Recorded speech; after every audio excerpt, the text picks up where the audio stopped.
కాంగ్రెస్ ప్రభుత్వం హామీ ఇచ్చిన 6 గ్యారెంటీలు అమలుకు వడివడిగా అడుగులు పడుతున్నాయి. మహిళలకు ఉచిత బస్సు ప్రయాణం, రాజీవ్ ఆరోగ్యశ్రీ వంటి పథకాలు ఇప్పటికే అమలు చేయగా మిగతా గ్యారెంటీలపై రేవంత్ రెడ్డి సర్కార్ దృష్టి సారించింది.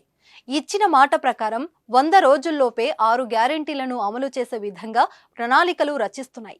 ఈ మేరకు 200 యూనిట్ల ఫ్రీ కరెంట్, 500కే గ్యాస్ సిలిండర్ పథకాలను అమలు చేసేందుకు రాష్ట్ర కేబినెట్ ఆమోదం తెలిపింది.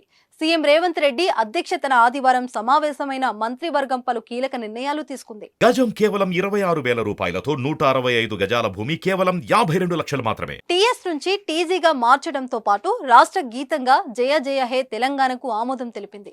అదేవిధంగా ఎన్నికల సమయంలో హామీ ఇచ్చినలో ప్రతి ఇంటికి 200 యూనిట్ల ఉచిత కరెంట్, మహాలక్ష్మి పథకం కింద 500కే గ్యాస్ సిలిండర్ పథకాలను కూడా ఆమోదం ముద్ర వేసింది. తెల్ల రేషన్ కార్డు కలిగిన వారికి ఈ పథకాలను అందించాలని నిర్ణయించింది. కేబినెట్ నిర్ణయంతో త్వరలోనే ఈ 2 పథకాలు ప్రజలకు అందనున్నాయి. అయితే ఎప్పటి నుంచి అమలు చేస్తారని మాత్రం ఇంకా క్లారిటీ రాలేదు. ఫిబ్రవరి నెలలోనే ఈ పథకం అమల్లోకి వస్తే కరెంటు బిల్లు నుంచి కాస్త ఉపశమనం పొందవచ్చని ప్రజలు ఆశగా ఎదురుచూస్తున్నారు. మరోవైపు గ్యాస్ ధర ఇప్పుడు సామాన్యులకు పెనుభారంగా మారింది.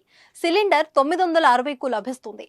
ఇదే గ్యాస్ ను రేవంత్ సర్కార్ 500కి అందిస్తుందన్న హామీ అమలు కోసం లబ్ధిదారులు ఎదురుచూపులు చూస్తున్నారు. ఈ 2 హామీలు అమల్లోకి వస్తే సామాన్యులపై కాస్త భారం తగ్గుతుందనే అభిప్రాయాలు వ్యక్తమవుతున్నాయి.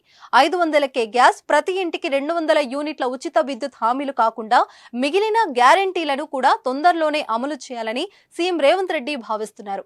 రాష్ట్ర వ్యాప్తంగా గత ఏడాది డిసెంబర్ 28 నుంచి జనవరి 6 వరకు ప్రజాపాలన కార్యక్రమం జరిగింది. ఇందులో ప్రభుత్వం ప్రకటించిన 5 గ్యారెంటీలకు ప్రజల నుండి దరఖాస్తులను స్వీకరించారు.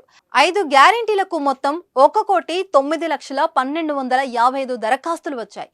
ఆ దరఖాస్తులను పరిశీలించి అర్హులకు పథకాలను అందించనుంది ప్రభుత్వం. మార్చి 17తో తెలంగాణ సర్కార్కు 100 రోజులు పూర్తవుతాయి. తమ 6 గ్యారెంటీల అమలుకు 100 రోజుల్లోనూ డెడ్ లైన్ గా కాంగ్రెస్ నాయకులు చెబుతుండటంతో త్వరలోనే మిగిలిన హామీలు కూడా అమలయ్యే అవకాశం ఉంది. 6 గ్యారెంటీలను అమలు చేసే లోక్ ఎన్నికలకు వెళ్లాలని కాంగ్రెస్ భావిస్తుంది.